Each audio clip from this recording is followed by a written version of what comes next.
Nung araw, kahit tamis ng ating buhay, puno ng saya at ng kulay.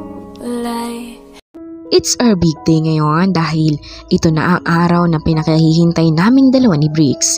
Ikakasal na kami. Habang inaayusan ako'y naririnig ko ang usapan ng dalawang baklang nag-aayos sa akin. Nako madam, ang ganda-ganda mo lalo. Ang swerte naman talaga ng groom niyo po. Humahangang wika ng dalawa sa akin. Thank you guys, pero swerte ako sa kanya dahil binigyan niya ako ng mga anak. Triplets pa. Masayang kwento ko sa mga ito. Nako, pak na pak talaga. Ang gaganda siguro ng lahi niyo madam. Imagine, may triplets ka? Ano ho iyon? Puro babae ho ba madam o puro lalaki? Tanong pa ng isang sa akin. 2 lalaki at 1 babae. Siya pa ang bunso. Wika ko sa mga ito. Ay, naku, siguro ang gwapo ng asawa mo po madam. Dahil syempre, maganda ho kayo eh. Wika pa nito. Ninitian ko na lamang ang mga ito habang nag-aayos sa akin. Ilang minuto lang ay natapos na din ang pag-aayos sa akin at sinabing nasa labas na daw ang bridal car na maghahatid sa akin sa simbahan. Hindi naman naglipat sandali, nasa harap na kami ng simbahan.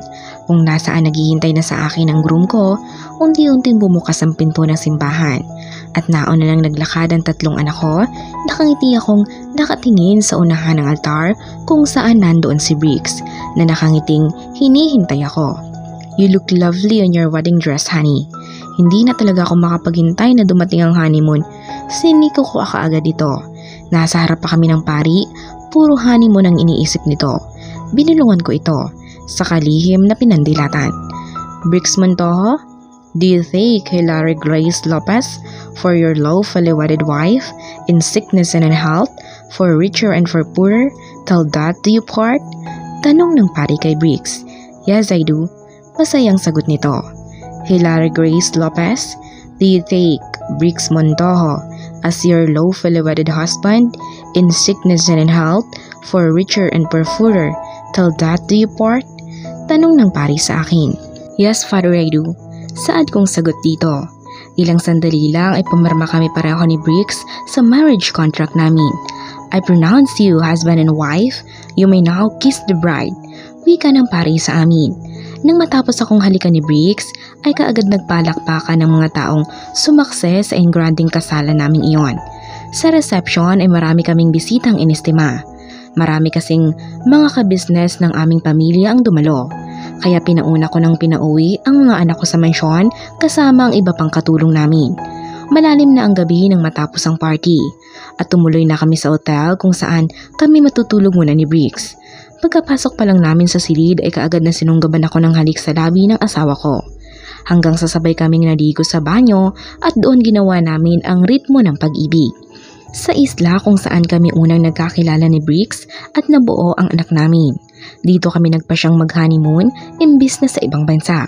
Nagpahatid pa kami ng private chopper namin at doon 1 linggo kaming nasa nag-honeymoon sa islang naging bahagi na ng buhay namin. Pagka-uwi namin sa Manila ay back to work na kaagad si Briggs. Naintindihan ko naman iyon dahil lahat kasi ng negosyo ng pamilya nila ay sa asawa niya nakaatang lahat. Kaya nagpa siya akong doon na kami titira sa bahay nila Briggs at paminsan-minsan ay doon kami matutulog sa bahay ng mami at daddy ko. Walang araw na hindi kami masaya ng asawa ko. Masasabi kong perfect husband ito at perfect dad to our children. Masyadong mabait si Briggs. Palagi itong may dalang pasalubong sa aming mag-iina tuwing may out of town itong business meeting. Kaya kapag uuwi ito ay asahan mong may mga bitbit ito. Isang araw, bisita ko sa Gemma, ang best friend ko sa bahay ng biyanan ko. Nasa pool area kami nag-uusap. Habang umiinom ng juice, ang triplets kasi nasa kani-kanilang silid.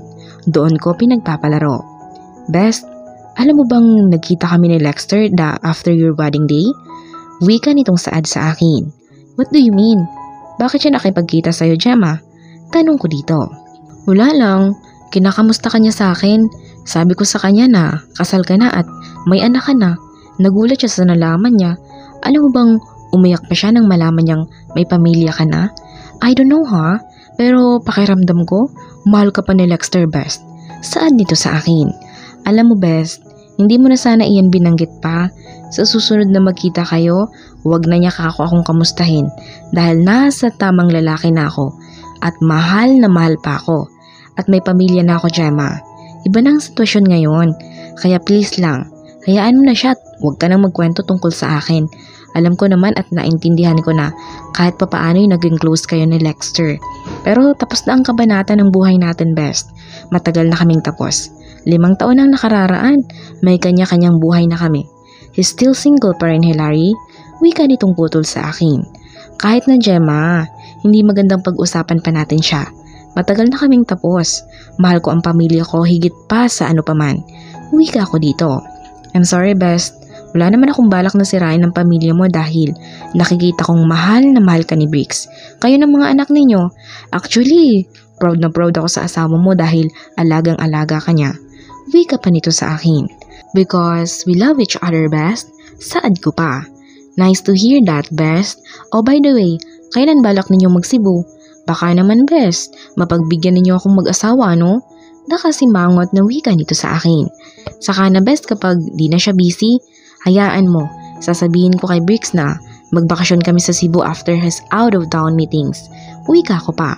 Nako, aasahan ko iyan, best. Hayaan mo, ipapasyal ko kayo sa mga magagandang bakasyonan doon. Saad pa nito? Sure, ano ka ba? Basta sasabihin ko kay Briggs ang balak natin. Mas maganda nga iyon para ma-relax si Briggs sa trabaho niya, para less stressed. Saad ko pa. Noon naman, dumating ang mga anak niya. Hello, Tita Jem. How are you po? Sabay na wika ng 3 anak niya. Hello, children. I'm fine. Ang cute niyo naman. Kinikilig na wika ni Gemma sa mga anak ko. Thank you, Tita. Kayo din po, super ganda pa rin. Like my mom, grandma, and Tita Debbie. Masayang wika ng mga anak niya. Naku, best. Di mo naman sinabi na bulero at bulera pala itong mga anak mo. Bulong na wika ni Gemma sa akin. Sira ka talaga. Totoo ang mga sinasabi ng mga anak ko, Gemma. Matagal mo nang alam na maganda ka. Kaya bakit ayaw mong maniwala sa mga anak ko? Saka minsan lang sila nagsasabi ng ganyan, kaya sulitin mo na. Natatawang wika ko dito. Ewan ko sa'yo, pati tuloy mga bata marunong namang bola.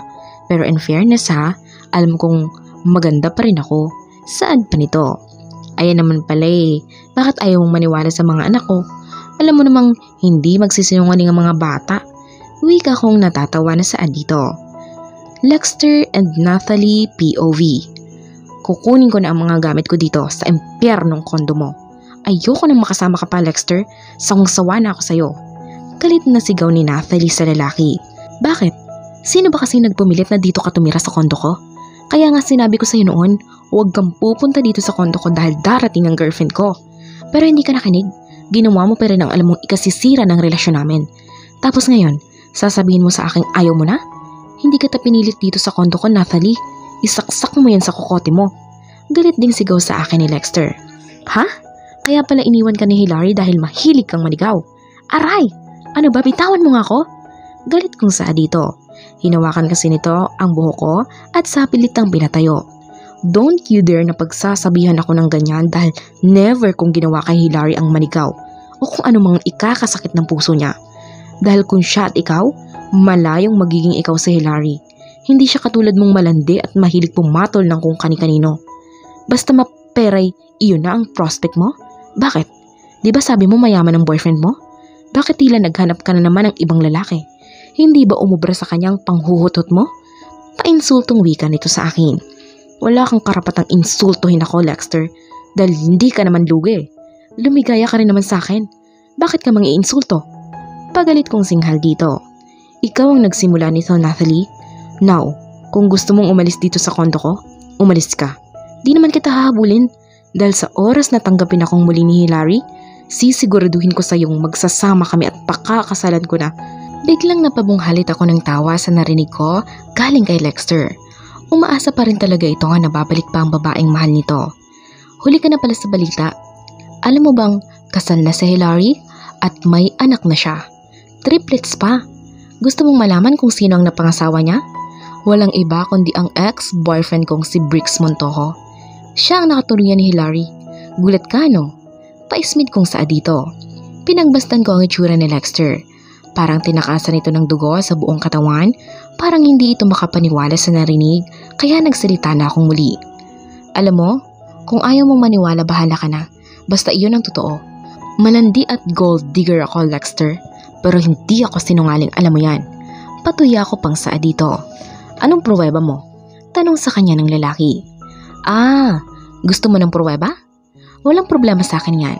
O heto, tingnan mo sa mga video na yan ang pag-iisang dibdib ni na Hilary at Briggs. Saad ko dito.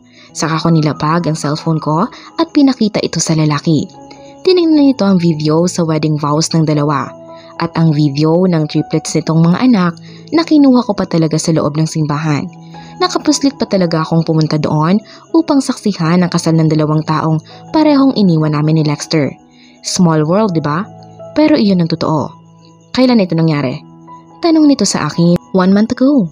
At sa pagkakaalam ko din ay nasa Manila na ang bagong mag-asawa dahil tapos na ang honeymoon ng mga ito.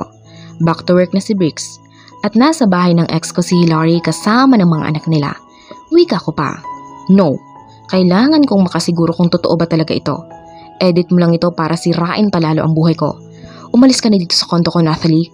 Ayoko nang makita ka pa dito pag uwi ko. Saad ko dito.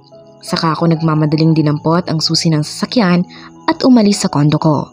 Kailangan kong makapunta sa kumpanya ng mga Montojo. Kailangan kong alamin ang totoo. Hindi pa rin ako makapaniwalang may anak na si Hilary at may asawa na. Kinapa ko ang puso ko. Masakit na masakit. Parang hinihiwa ng kutsilyo ang puso ko.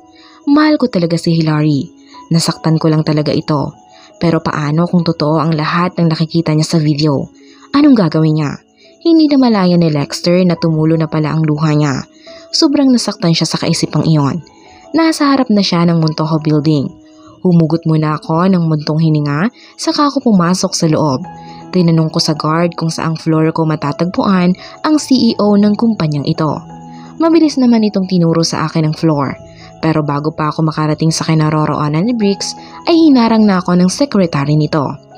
Yes sir, may kailangan ho ba kayo sa CEO namin? Tanong nito sa akin. Yes miss, nandyan ba siya? Tanong ko dito. Opo sir, actually kararating lang po niya. Dumating po kasi ang asawa niya, kaya nasa loob ho sila. Saan pa nito? May pag-uusapan kasi kami ng boss mo. I am Lexter Montefalco ng Montefalco Group of Companies. Wika ako dito. Sige ho sir, pasok na ho kayo. Saad nito sa akin. Thank you miss. Wika ko, saka ko dahan-dahang binuksan ang pinto ng office ni Briggs. Tumambad sa akin ang dalawang taong sabay na kumakain ng tanghalian. Ang sweet pa ng mga ito at hindi siya nagkakamali. Si Hilary nga ang babaeng iyon. Excuse me? Pasensya na, di na ako kumatok. Mukhang busy kayo sa lunch ninyo. Nakaistorbo ba ako? Wika ko sa mga ito. Napakunot ang noon ng lalaki at si Hilary naman at nanlaki ang mga mata. Do I know you? Ang lalaki ang nagtanong sa akin. I'm Lexter Montefalco. What are you doing here? Sinong nagbigay sa iyo ng karapatang tumapak sa kumpanya ng asawa ko? Galit na wika ni Hilary sa kanya. So totoo nga, kasal na nga kayo ng lalaking ito. Hilary, kaya ba hindi mo ako napatawad noon dahil sa kanya? Tiimbagang kong wika dito. Are you crazy? Hoy, kahit di ko siya nakilala noon, hindi na kita mapapatawad. Baka nakakalimutan mong sinira mo ang tiwala ko sa'yo. Sa isang babaeng kakakilala mo lang? Tapos ngayon, susugod ka dito? Nagpapatawa ka ba? Hindi dahil sa kaya hindi kita pinatawad, kundi nagising ako na hindi ka pala karapat dapat sa pagmamahal ko. Saka I'm happily married now. May anak na ako at kasal na ako sa isang lalaking mahal ko. Wika nito sa akin. Gusto kong umiyak sa harapan ng dalawang taong halatang mahal na mahal ang isa't isa. Umalis ka na dito pare. Wala kang lugar dito sa opisina ko. You see, kumakain kami ng misis ko. Pinagdiinan pa nito ang salitang misis ko. Sobrang sakit ang makitang nasa ibang tao na ang mahal mo. Ang babaeng sobrang minahal mo. Nagkamali ako sa nagawa ko dito noon. At sobrang pinagsisihan ko na iyon. Pero bakit parang hindi ko matanggap na masaya na ito sa iba? Pipingbulong ko sa sarili ko. Congratulations sa inyo, Hilary. Sana maging matibay pa ang pagsasama ninyong mag-asawa. Pare, huwag mong sasaktan ng babaeng minsan ay minahal ko, pero sinayang ko lang. Sana balang araw, Hilary, mapatawad mo na ako. Hindi man ngayon pero umaasa pa rin ako. Wika ko sa babae. Don't worry, Dexter. Mahal ako ng lalaking pinakasalan ko. And yes, happily married na ako sa kanya.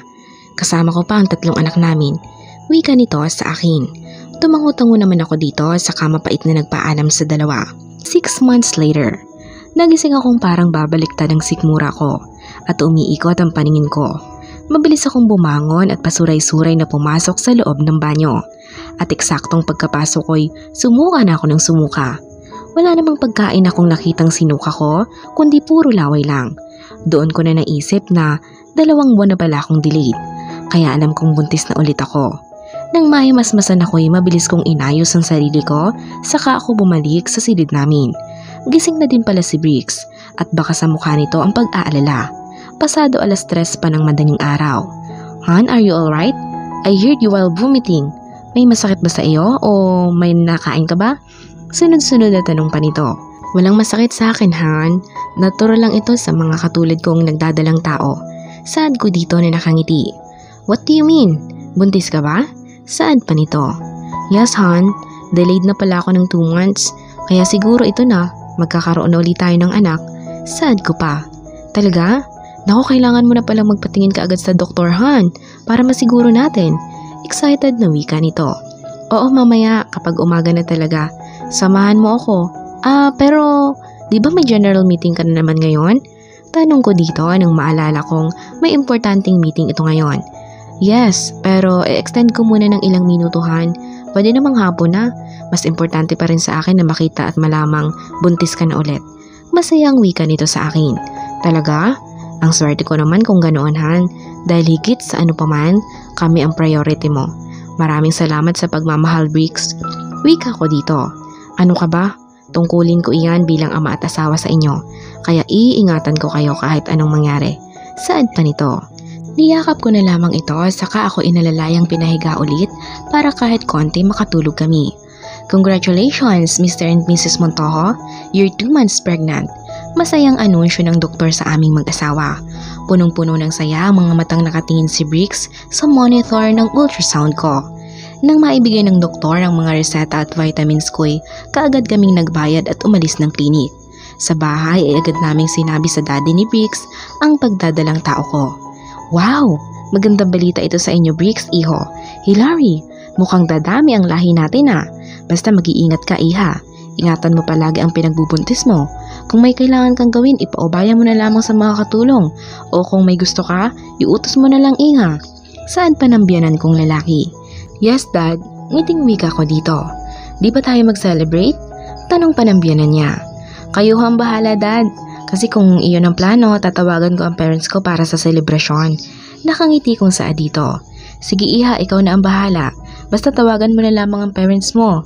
Mamaya may dinner tayong magpamilya dito. Ipapatawag ko din si Debbie kay Briggs mamaya. Baka makapunta pa iyon sa dinner dito." Saad pa nito. "Sige ho, Dad, ako na ho ang bahala sa parents ko po." Wika ko dito.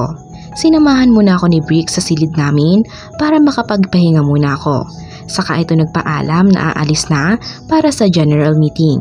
Maaga daw itong uuwi mamaya para mag-prepare. "Aalis na ako, Han. Mag-iingat ka dito." Saad pa ng asawa niya. "Ikaw din, mag-iingat ka sa pagdadrive." Sagot ko pa.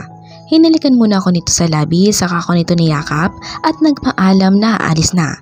Pinalita ko kaagad kay Gemma ang pagbubuntis ko. "Talaga? Naku, ang bilis naman, girl. Ako isang anak pa lang, tapos ikaw, mayroon na naman. Believe talaga ako dyan sa asawa mo. Mukhang sharpshooter at inaraw-araw ka pa." Natatawang wika nito sa kabilang niya. "Bibig mo, Gemma, bastos." Saway ko dito. "Bakit? Huwag mong sabihing nai-iskandalo ka pa rin. Hoy, Hilary, hindi ka na virgin, uy. Kaya huwag kang OA." Tatawa-tawang wika nito sa akin. "Kahit na, huwag mong babanggitin iyan. Para ka kasing hindi babae kung magsalita." Wika ko pa. "Asuste, may mga asawa na tayo. Kaya nga hindi halatang gigil na gigil sa iyo yung si Briggs. Biruin mo, nakabuo ulit. Abay, sharpshooter nga." Patuloy na tawa nitong Saad. "Ewan ko sa'yo, bakit ikaw hindi nagkaanak ulit?" Tanong ko pa dito para malihis ang usapan. "Well, wala nang time eh. Puro kami busy sa negosyo namin. Saka, antay lang kami kung kailan ulit biyayaan ang bagong supling." Saad pa nito. "Nako, Gemma, may edad na tayo. Saka kapag nakapanganak na ako'y kailangan ko ng hindi magkaanak. Baka hindi na kayanin ang katawan ko. Kayang buhayin at palakihin. Pero ang kakayahan nating mga babae, may limitasyon. Kaya tama na itong pinagbubuntis ko. Sabi ko pa. Alam mo, tama ka. Saka syempre may mga edad na tayo. Kawawa naman mga anak natin. Kaya sige na nga, ayain ko na din mag-make love araw-araw si Mr. para makabuo ka agad kami. At sana babae na din, para partner na. Wika pa nito. Anyway, masaya ako sa binuo ninyong pamilya ni Bricks girl. Halatang mahal na mahal ka ng asawa mo. Saad pa nito. Mahal ka din naman ng asawa mo, kaya swerte tayo. Saad ko din dito. Tama, natatawang wika nito sa kabilang linya. Gabi na nang matapos ang dinner namin. And thank God nakadalo si Debbie. Masayang-masaya ang buong pamilya namin sa bagong supling na darating ulit sa amin. Han, thank you dahil kinumpleto mo ang pamilya natin. Thank you dahil sa'yo, maraming rason para mahalin at alagaan ko kayo ng mga anak natin. Sobrang mahal na mahal ko kayo. Uwi ka sa akin ni Bricks nang humiga na kami sa kama namin. Thank you din Han, dahil minahal mo ako sa kabila ng mga pagtataray ko sa iyo noon. Tinanggap mo ang ugaling meron ako. Mahal na mahal din kita. Kayo ng mga anak natin ang buhay ko. Ngiting saad ko dito. Sabay nating harapin ang bagong umaga na kasama ang buong pamilya natin Hilary at ang mga taong tunay na nagmamahal sa atin. Wika pa nito. Tama ka Han, sabay nating harapin iyon. Wika ko dito. Saka ako nito niyakap at sabay kaming natulog na may ngiti sa labi. At dito na po ay nagtatapos ang kwentong pag-ibig ni Bricks at Hilary. Maraming salamat po sa inyong walang sawang pagsusubaybay at pakikinig sa kwentong pag-ibig ko. Thank you and God bless.